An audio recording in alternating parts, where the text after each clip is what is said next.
Okay. My name's Sandra Liebowicz, and I'm the founder and owner of Sustainable Design Consulting, which is a green building professional services consulting and training firm. And I'm also on the board of directors of Earthcraft Virginia, which is a Virginia-based organization that certifies mostly green residential construction. Great. So I'm going to go ahead and just ask these questions, and you can respond accordingly. How would you describe the home of the future? What will be different about it than what buyers are seeing in today's market? I think we're going to see a bigger emphasis on urban living, but not the urban living of the past, sort of the urban living of the future with increased amenities, increased proximity to mass transit, and also an increased emphasis on quality. So how will better designed homes be as functional with less space? I think that one of the trends we're going to see moving forward is that people are going to make more efficient use of their homes, and so they're not going to need quite as much space as they used to need. Some of that's going to involve things like an increased amount of single occupant households, and some of that's also going to involve the simple reality that we have so much less need for paper. If you're like me, a lot of my home is taken up by paper files from previous years of my life. I don't need as much space anymore to store that paper material in books because everything's digital now. That's a good example. So why do you think the next generation of consumers will accept less space? Baby boomers are used to big. Right. I think one of the things we're going to see is that with the increased tendency and movement towards sustainable urban living, people are going to have everything they need and then some in the housing of the future. They're going to have more access to a variety of transportation alternatives. They're going to have more access to amenities and shared community facilities. Interestingly, I saw a report on NBC News a couple of weeks ago about micro housing in New York. It's 200, 300 square foot apartments. Saves you money too, I guess. Sure. So why should a lower income family that struggles just to afford a home care about energy efficiency and sustainability? Well, the first thing is that energy efficiency and water efficiency, both of those, save on utility bills, and that's actually an extremely important consideration for any lower or mid-income family. That's the main way in which green building pays for itself over time. Another thing is that the quality and the comfort in a sustainable home, both are simply better because of the quality of construction, the better indoor air, the healthier materials to live by, and also it's just going to be more durable and require less maintenance. Household forecasts project that there will be significant growth in the number of single-person households by 2020. Why is that, by the way? I don't know. That's a sociology question. I'm a technical nerd. I failed that one time. Yeah, right. Yeah, when he was trying to structure the questions asked, I would keep saying, well, yeah, that's kind of someone else's department. I don't know why. Okay, so significant growth in the number of single-person households. What does that mean for design? I think that means that there are going to be some amenities that people are going to look for to have shared in their community, as opposed to having to have everything built into their single-family home, which is detached and separated from everything else. Do you have any examples? That's a tough one, talking to him. Because I'm trying not to go quite as far as co-housing, because like I mentioned, that requires explanation. Let me see if I can come back to an example later. I was thinking like zip cards. Yeah. Just kind of share. Right. Well, I can say that. Yeah. Well, there's a later question that has to do with transportation implications. Okay. So, but that's the thing is that this is all related. Sorry, that's why it's a little circular. So, can you talk about the implications for housing and neighborhood design in a marketplace where community becomes a feature that is more sought after? I think that people are really getting tired of those kinds of more far out suburban neighborhoods where they feel more separated from their neighbors. I think it's natural to want to know your neighbors to some extent, and so I think that more community-oriented housing in the future will have more attractive, safe, and convenient spaces for residents to just naturally interact.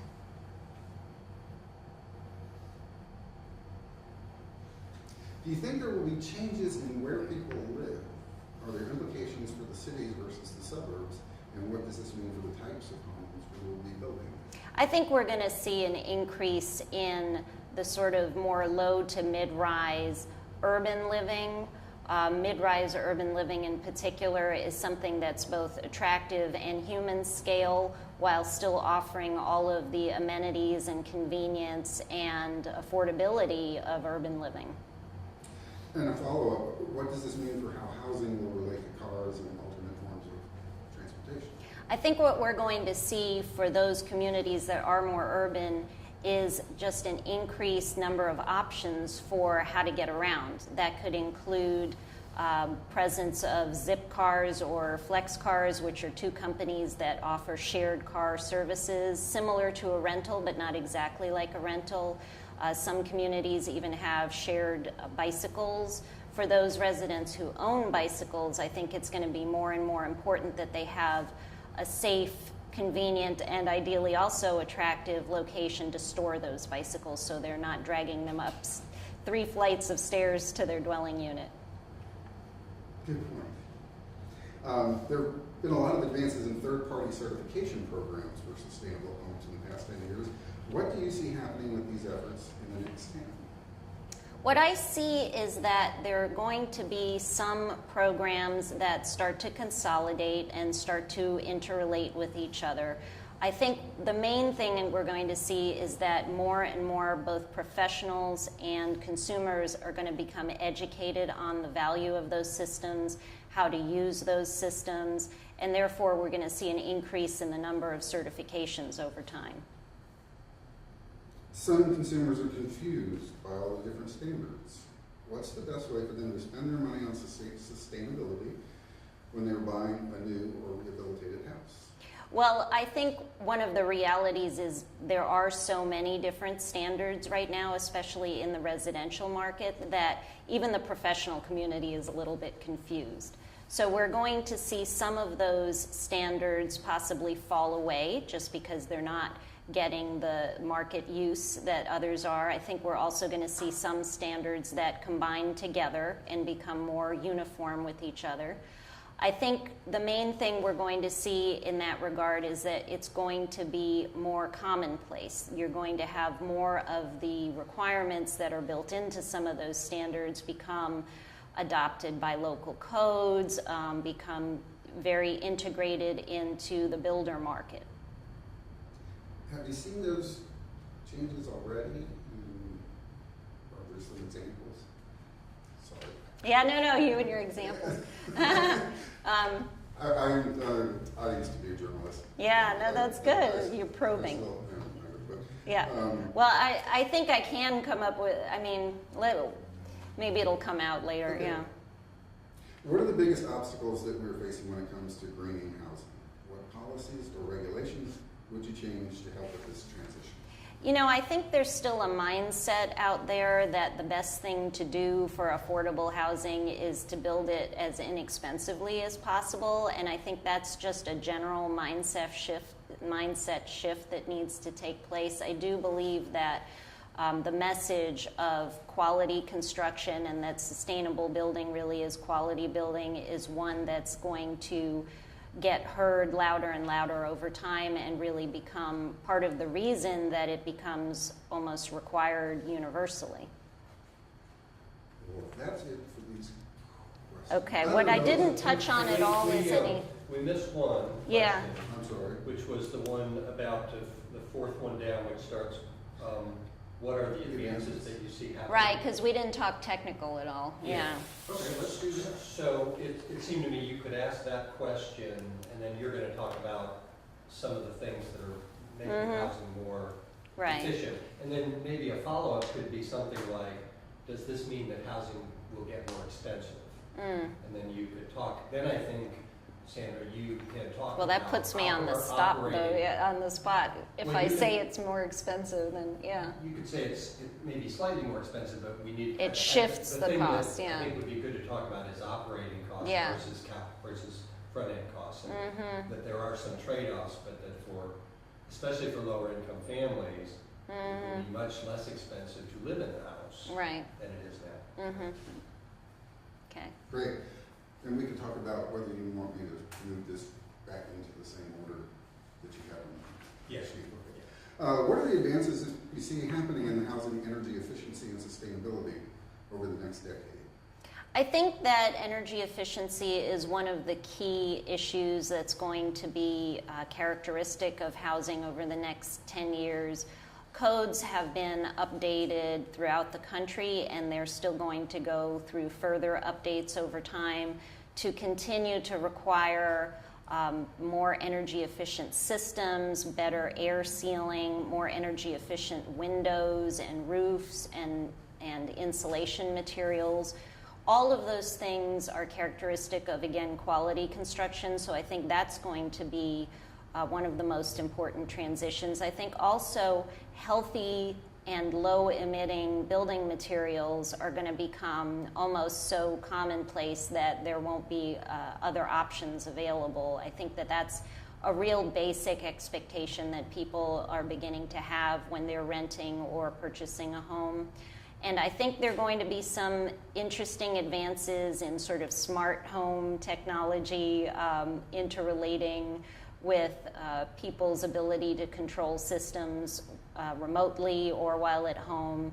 And I think some of the interesting things in construction are going to include manufactured housing. I think that that has a lot of potential. It's already well in use currently, but I think has some more widespread potential ahead of it to really control the construction process and minimize waste by doing off-site construction. Well, aren't these higher quality, more efficient materials and technologies, aren't they more expensive? There may be some that are slightly more expensive, but I think the key is to look at the big picture of what is a home going to cost over time to live in and to operate, and I think that's where people are going to see many more energy savings that lead to cost savings, also water savings that lead to cost savings over time that really reduce the cost of living in their home. So could we also go back to one question and maybe just ask it really directly, which would be something like, are we going to see homes getting smaller? And maybe you could say, are we going to see homes getting smaller? What's happened in this country over the last 40 years is suburbs, generally, people think of homes as getting larger and larger, single family lots, larger lots, bigger houses, and ask that question directly. And some of this you've already talked about. But yeah, to put it in a different order, sure. So are homes getting smaller? I think one of the things we're going to see is a bit of a reversal of the trend over the last several decades for homes to just keep getting bigger and bigger and bigger. And part of that has to do with the shift of focus of construction and new development from outer suburbs towards life in the city. And I think that's one of the main reasons why we're going to see some of the homes getting a little bit smaller, and just in general there being more options of home sizes that really address singles, that address empty nesters and people who really don't need and don't want to maintain a lot of space. So a couple of more sort of drill down things. We talked a little bit about this issue of cottages being a type of housing that's now coming back into vogue.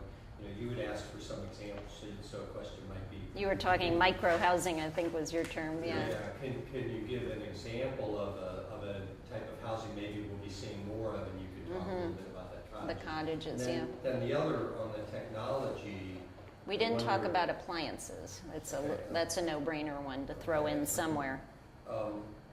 Then also on technology, I wonder if you could touch on adaptations we may see in housing that will allow better aging in place.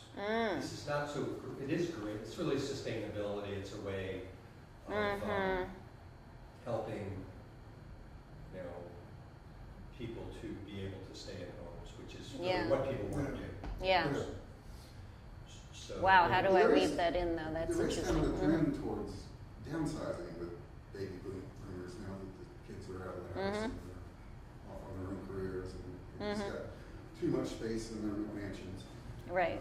So, well, that wasn't a question. It was just a an comment. observation. All of this is really interesting to me because with the Main Street Association, it's an extension of Preservation Virginia and the National Trust for Historic Preservation. And it's all about sustainability. It's all about why tear down a building and build a Well, new see, one. that brings up a good point, which is something that's really true in Richmond, all this adaptive reuse. Like this building, the buggy factory, right? This is office space downstairs, but the upper 2 floors are apartments, and it used to be an industrial building. So there's got to be some way of doing that too, So right? Let's restate. let's talk about, let's bring cottages into it, and then let's bring in rehabilitation and reuse. So talk about that trend as an example of downsizing or an example Right. of smaller housing. One example of smaller housing that's pretty interesting that's starting to pop up here and there across the country is the concept of cottages and of pocket neighborhoods. And those really create small buildings that are suitable for just 1 or 2 people, but in an orientation that supports kind of a community feel. So they might be, a pocket neighborhood might have several homes that are smaller that are oriented around a shared green space, for example. Another trend that I think we're going to see more and more of is this wonderful trend of adaptive reuse of older buildings, in many cases historic buildings that might combine even affordable housing tax credits with historic preservation tax credits. There are many wonderful industrial buildings with high ceilings that are perfectly suited to becoming loft spaces, which we're seeing more and more of in our older cities. Yes, it's great. Okay. You want to touch on mixed use? Mixed use, sure, yeah, well, again, that's not as much as sustainable, but it is, it's all Kind of an add-on to connected. what you were just talking about. Well, it's all part of this shift in communities that eat, shop, live, buy. Right. grow. Right, and one of the reasons that urban living can be so much more sustainable is the tendency towards mixed-use developments where you can eat, live, and shop all within the same area, even work in the same neighborhood. There are several people in my company who actually walk to work, and they really enjoy the quality of life advantages of that. So I think we want to talk a little bit more about some of the technologies that are changing housing, and you mentioned appliances.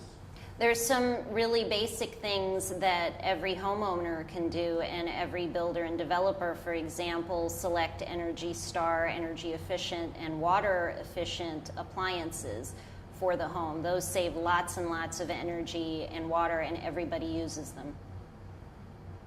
Anything else that you want to talk about? So I think maybe one question you could ask would be, just to get back to that sort of smart house. You know, See, I don't know a ton about that, but I still. understand. I think you're a little skeptical about that. I think that's a good answer, is to say, you know, I'm not sure that 10 years from now everyone's going to be controlling their house from their laptop, but maybe we'll have more people using known technologies like thermostats that, you know, control temperature in the house and can reduce operating costs, or you could reference back to energy efficient appliances again. I mean, I think it's okay to debunk that notion. In fact, I think it's a good idea that in 5 or 6 years, we won't, as consumers, we won't have to do anything. It'll all be taken care of by technology.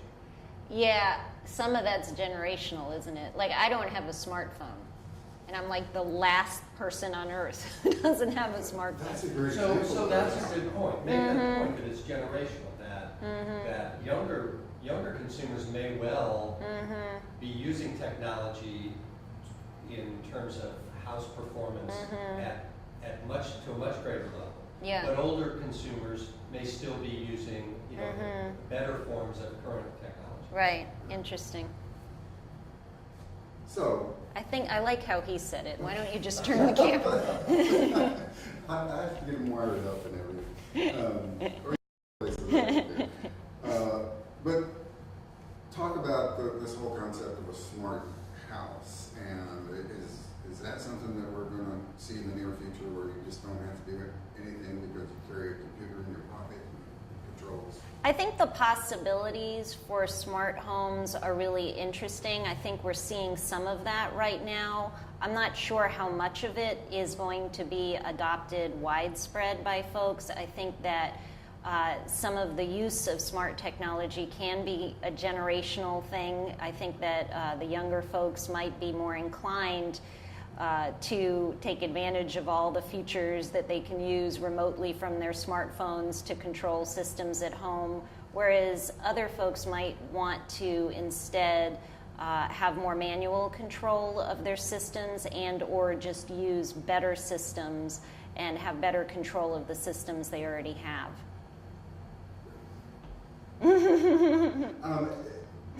From kind of tying everything together, the whole concept of sustainability, these communities, what would the ideal future look like in your mind as it relates to housing, World peace. technology? Is there an example? Like, Walt Disney, he initially designed Epcot to be an environmental prototype community of tomorrow.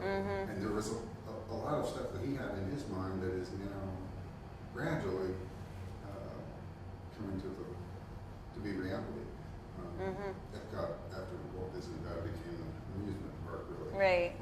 But it was designed Yeah, to and be I this- studied utopian communities in the anthropology class. So I'm trying not to take it too far out, but let me see. And maybe it's just, you could just elaborate on eating local, shopping local, using local transportation. Right. I think when you tie it all together, the picture that I have of housing in the future has kind of all of your quality of life needs met, or at least most of them, in a way that really uses less resources, so people can spend more time enjoying their lives, where their homes and their commutes and their transportation options don't get in the way of them enjoying their lives. Wonderful. So can we go back to that issue of aging in place, Oh, right. universal design? I know it's maybe a little bit tangential to what you do, but Yeah. I don't see it fitting into anybody else's. Okay, and we want to bring it in. Yeah, that's great. So, Yeah. so the question really is, it's really, I guess the question is, are there going to be changes in design that will help aging people to stay in their homes, or to allow homes to become more universally available, more universally habitable by a range of ages? Right. And that's a trend now with healthcare even. People want to keep people in their homes. Don't make them move. So can you speak to that a little bit? How is housing going to take better care of our aging boomer population? I think one of the ways that communities are going to serve their residents better over time is to allow people to age in place, which means to really be able to live in their homes throughout their lives or in the latter stages of their lives without having to necessarily downsize and necessarily move into an apartment building if they're used to living in a house.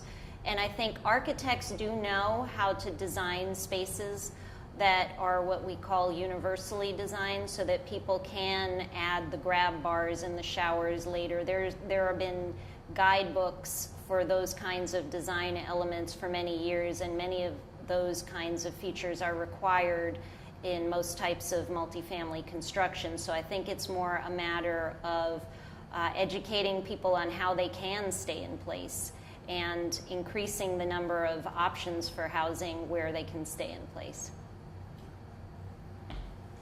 So one thing specifically that you and I had talked about, Sandra, and maybe there's not enough to say here, but the question would be, are there some examples of, will we see different kinds of materials being used in housing in the next decade?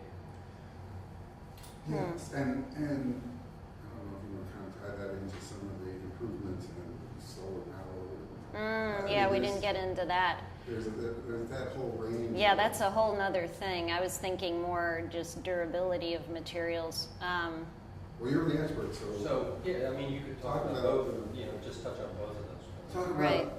changes in materials that are used in housing. I think one of the main things that people are going to see with the changes of materials in their homes is that they're just going to last longer. They're not going to be the cheapest possible materials that the builders could have found for the buildings. They're going to be of a higher quality because they know that consumers seek out quality, and they just want that quality to be affordable. And I guess here comes the example question. Yeah, right. Is it insulation? Anything other than vinyl. But I'm not allowed to say that because somebody will sue me. But I guess it encompasses all of the materials that go in, or most of the materials that go into a home, except for maybe lumber. But even that could be altered I as think- a composite, Right. board or something like that. I think the quality materials are going to be seen both inside the home in terms of flooring materials, in the walls and windows, as well as exterior materials like siding and paving. So I you forgot could- roofing. You could follow up and say, the question would be, what about some of the more exotic technologies like solar and wind? Are we likely to see those in Right. residential? And your answer may be no. Right. No, but that's a good point. I mean, my wife comes from Missouri, and we were back there in August. There's these huge windmills that are all over the farms because the electric company pays the farmer, or the manufacturer install it, and then they get a continuous stream of revenue from it. Right. Different programs, right. And different site league. So maybe that's part of the response. It depends on the technology. Right. See, I think solar's pretty, so I might even say that. But can I restate the thing about the quality materials, because I totally forgot roofing, which in this country is the asphalt shingle. I'll just save it for saying it. Okay. I mean, talk about some examples of improvements or changes in materials used in housing. I think one of the main things we're going to see in terms of improvements in quality of materials is that finished materials are not going to be the cheapest possible ones that the builder could have selected. They're going to be more durable materials in terms of flooring. Many people like wood flooring and seek out wood flooring. Solid surface countertops, maybe instead of laminated countertops. But it's also going to impact things like the windows, the quality of windows so that they don't warp and that they don't leak over time, as well as exterior materials such as siding and roofing materials. The asphalt shingles that are common on so much of our housing stock in this country is not something, for example, that you would see in Europe. In fact, I don't believe it's actually allowed by local codes to use that type of material throughout Europe. What's wrong with asphalt shingles? Cheap and doesn't last long enough. So say a word about what kind of materials you might see then. Well, I'm not saying we're going to see clay tile, which is what a lot of people in Europe use, but metal shingles, yeah, we could do metal. Okay. I think an example of roofing material that would be longer lasting for homes in this country would be metal roofing, whether it would be shingles or what they call standing seam metal roofing. Very good. And we'll go back to energy for just Right. a second. Are we going to see improvements like solar power, wind power incorporated into the new housing? I think we are seeing more and more of that already. I think it's always an economic question in terms of balancing out the first cost investment with the operating savings that the renewable energy systems provide over time. And one of the ways that's made easier to sell to people is in situations where that can be a leasing arrangement where either the homeowners or the home builders don't have to actually pay the upfront cost investing in purchasing and installing the equipment, but rather can lease it over time and then reap the benefits of the energy savings from that renewable energy. That's a really good idea. It wasn't mine. I don't take credit for it. Whoever thought of it. That's great. So could we have a question that is really much more focused back at low income families or affordability? So maybe the question is something like, is there good news in all of this for housing affordability? And maybe I think you can just restate maybe the answer about there have been and will continue to be dramatic improvements in building efficiency. Yeah. That means lower costs for homeowners in terms of their electric, their utility bill. Right. Yeah, and I don't want to de-emphasize water because that's gonna cost more in the future, which is why that needs to be saved more. You could start that answer by simply saying inevitably we're going to continue to see increases in water costs, electricity costs, oil, gas. These are in the long run going to continue to increase. Right. So it sounds like all the improvements that you've mentioned are going to be more expensive. And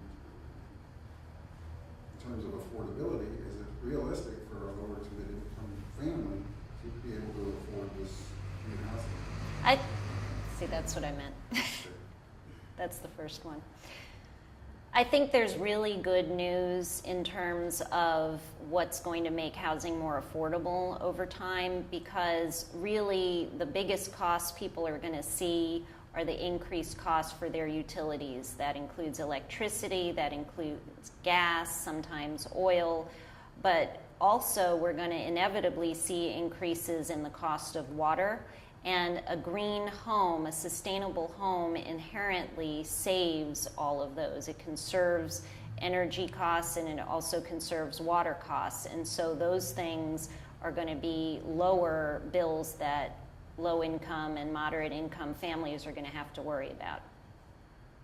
So the savings in utilities and other related costs are going to more than compensate for the additional expensive materials. Right, you're going to see savings in energy and water bills that really more than make up for any additional first costs in quality materials and high performance systems in construction. So I guess only one other thing I had on my list, and I don't know if you want to answer this, but it would be a question, something sort of goes back to what was asked before, but something like if you were sitting on the city council at a local government, what's one thing you would do to help make housing more green and sustainable in your community? One thing. It's like a public policy kind of change. I'm not sure I can pick one. I mean, transportation is such a big one. Arlington County does focus on it, so maybe that's the one, but... And that would be about improving transportation. Yeah, well, like... improving the access of... Arlington County, being all urban, requires in these urban developments transportation kiosks and they want the public transit and bicycle options to be very safe and convenient and secure. Okay, so then so the answer is around policies that really do a better job of connecting forms of transportation other than automobile. Yeah. to- Again, to- I'm to still housing. struggling whether that's the one thing. But Well, everybody else talks about energy. You know, to me, the transportation thing is really a hidden burden on people's lives too. So, Okay. Is transportation? or maybe it's the topic public that- policy has to do with increased density. But of course, that's complicated. Well, I think you could do Why is my you could hand say what are hurting? 3 things, and you could say Thank you, because I can't choose. Yeah, you could just hit them real fast. You could say linking transportation that's is really good. critical. Ways to make to allow for greater densities, to reduce costs, and allow for smaller housing and create more opportunities for the community. And the third is, I'm not sure what we would do relative to public policy for energy efficiency. Well, that's codes. Okay, You know, so that's building let's codes. say three things.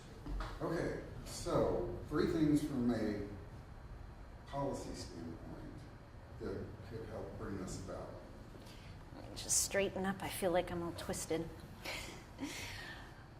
If it were up to me to dictate public policy across the country today, I would pick 3 things that would be at the top of my list for how to make housing more sustainable, and those would be really continuing to increase the requirements for not just energy but water efficiency in homes, requiring alternative transportation options that really make it safe, convenient, and accessible for people to use a variety of options to get around. And then just to require as standard practice throughout the country healthy building materials so that people's home environments can be healthy places that sustain them. Density. Whoops. What did I not say? Density. Okay, that's right, that's where we were going. And you know what, I like my other 3. Okay. Density is complicated. It's socioeconomic. It's not my department. Yeah. You know. Good. Or- I think I'm through everything that we had Okay. talked about, and I think you, on a number of them, you got it out several different ways. So Yeah, pretty good. exactly. Is there I mean, it's all anything else related. You think you didn't say that?